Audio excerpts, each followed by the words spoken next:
Hi guys, this is Dee. Welcome to another video. Today I'm doing a requested video for, I'm gonna shout you out, Donna. Thank you, Donna, for giving me some feedback on another video that you wanted to see me do as far as breastfeeding. In any way I can help, I definitely will. So this video is definitely dedicated to you. Today will be me talking about breast pump tips, breastfeeding tips, and other tips that I use when I am breastfeeding my daughter. And my daughter now is 10 months. I've been breastfeeding from the start, and I'm still going. And here are my 7 tips for breastfeeding. Okay, if I keep looking over there, it's because I'm looking at my notes. I definitely forget a lot of things.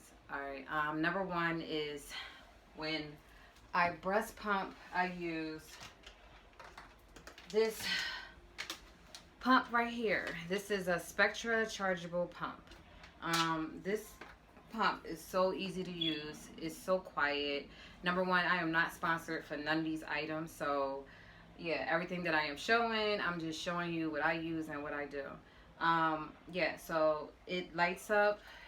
It got special lights under there, so if you're in the dark or you're feeding or breast pumping at night and you need some type of light, it have a glow light up top.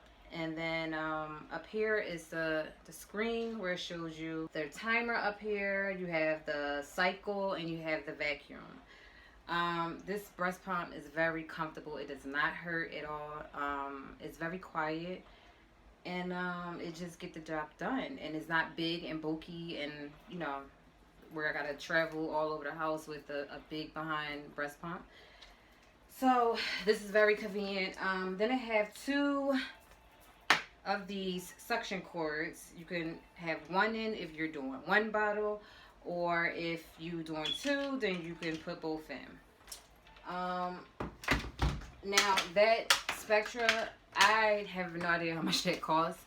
I got that for free when I delivered my baby girl, and yeah, so that was like one of the best gifts after birth. So it definitely comes with the Spectra bottom. It have 2 of them, and it come with these nipple suctions. So what I do is I put the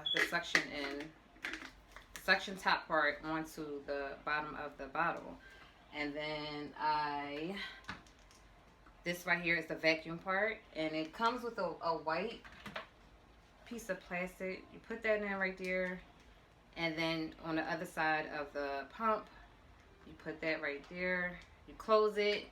Make sure it's sealed all the way, because I definitely had problems with the milk dropping out on the sides, or the suction wasn't sucking right. So I definitely had little issues with that. Then I would lay it on my breast, and I would make sure that it's in the right position.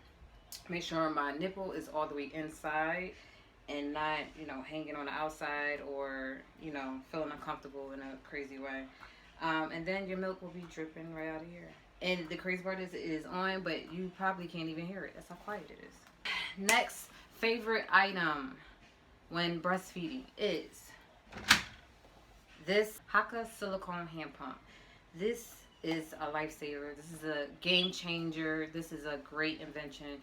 I definitely love using this when I'm in the bed, when I do not feel like getting up, when I'm in the car, when I'm in public. Nobody even know I have this, or I'm even pumping, you know, because people are, you know, a little weird out about pumping in public.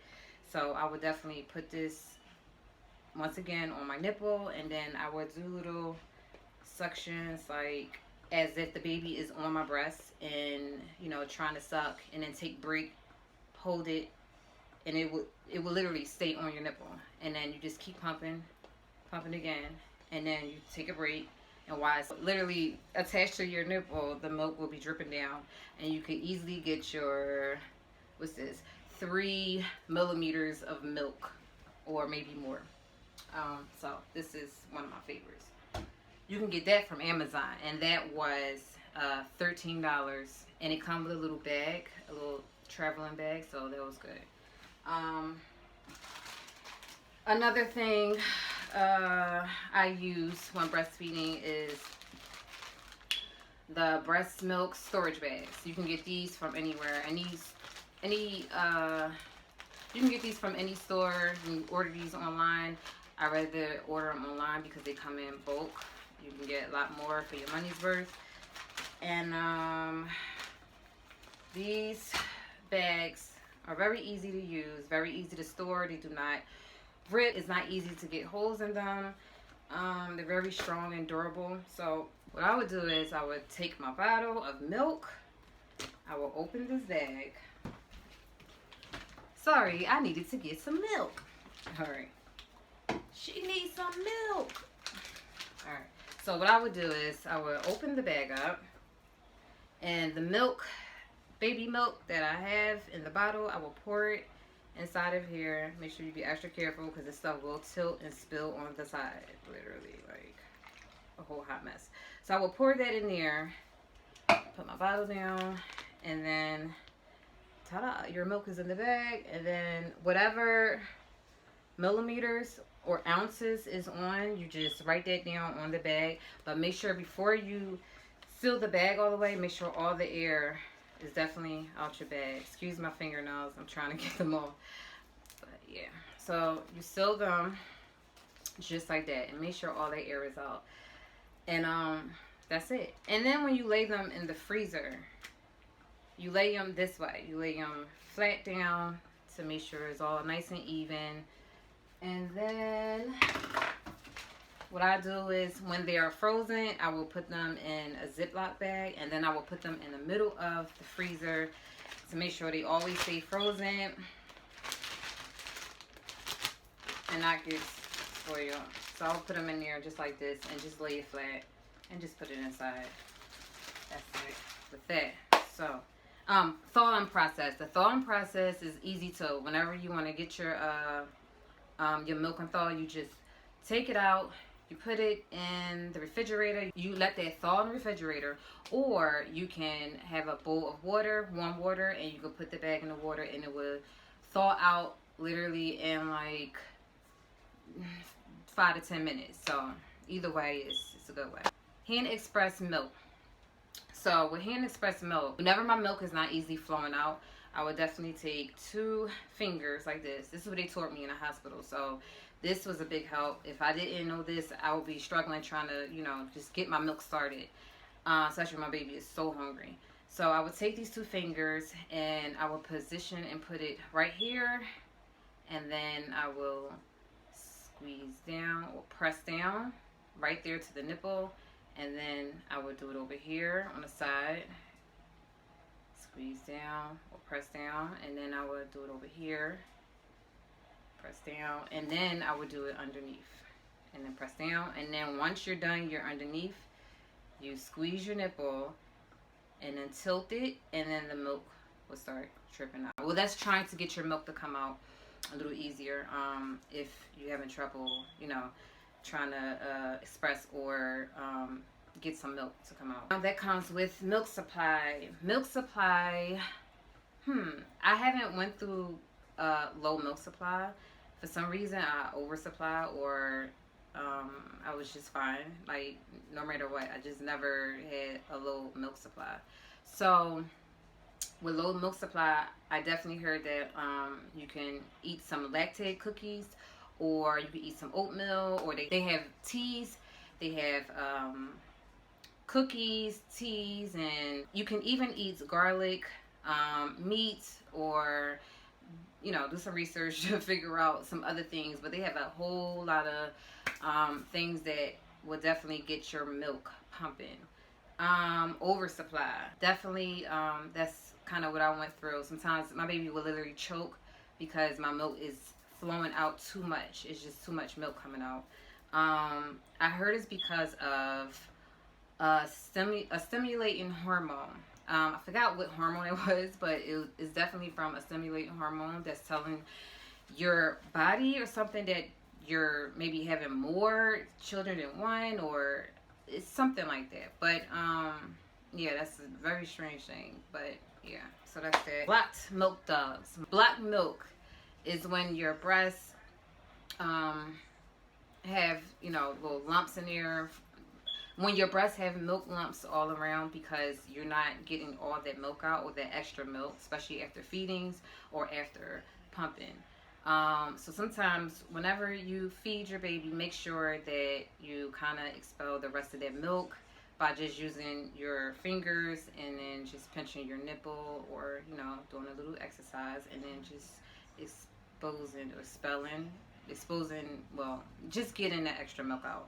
And then black milk can lead to cracked nipples, mastitis, I can never pronounce that word, infections, if you do not, get that out. I definitely went through that infection.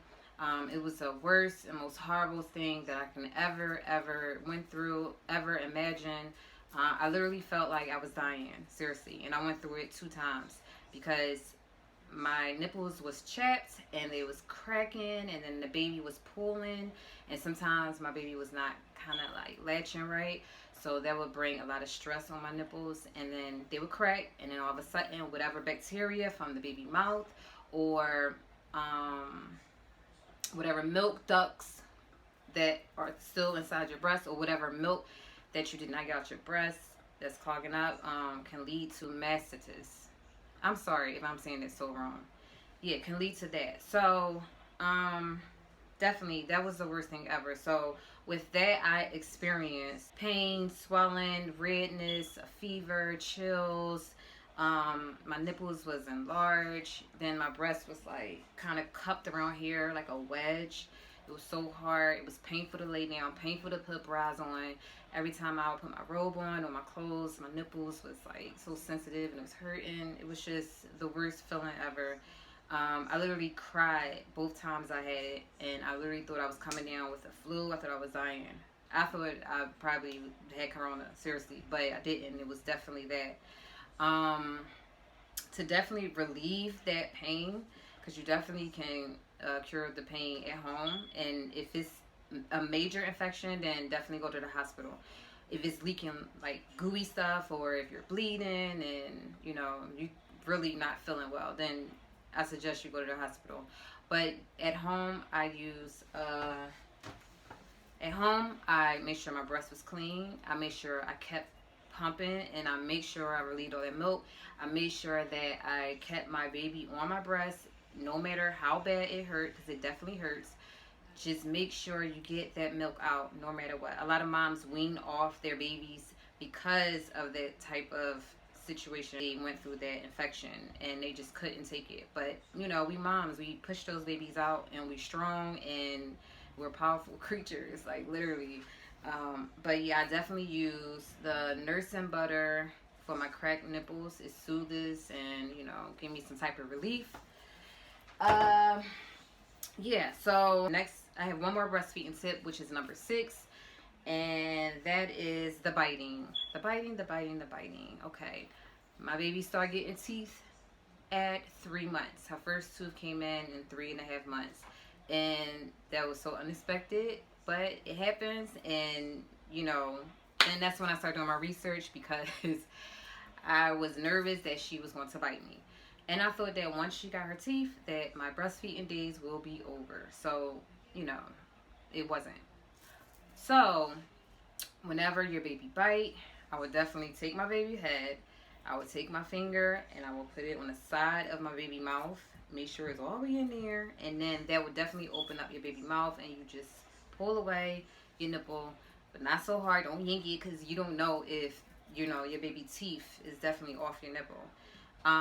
The next thing I would do is what the doctors told me to do, and I felt weird about this because I'm like, that's smothering your baby, but it's not. So if your baby is literally biting your nipple off, you put your baby head towards your breast, okay?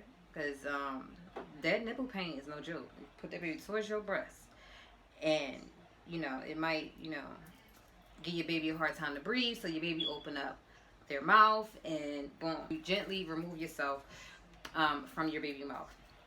So it's definitely a struggle with breastfeeding, but it's, like I said, it's the most beautiful, most worth it, most rewarded thing ever. Our baby is so smart. Like, she's so intelligent. She have 5, 6 teeth already. She's already trying to walk. I mean, she haven't had a cold, not one cold. Um, she just, you know, she's just a perfect, good breastfed baby, and I'm happy. Like I feel, you know, like I really accomplished a good thing about motherhood, and that was my breastfeeding journey. And I'm still on it, like I said. And if you guys want to go along and still be with me with my breastfeeding journey, thank you, yeah, for watching. And make sure you watch that other video with my breastfeeding journey on my channel. And my next video as far as feeding my baby, because now she's 10 months, so I want to start feeding her more solid foods. She already eats certain solid foods, so I want to start feeding her more solid foods. And I want to give you guys another look and show you what I do, how I do for my 10-month baby. And I thank you so much, guys, for watching my channel. And make sure you like, make sure you comment down below, and make sure you definitely subscribe. Thank you, guys. Bye.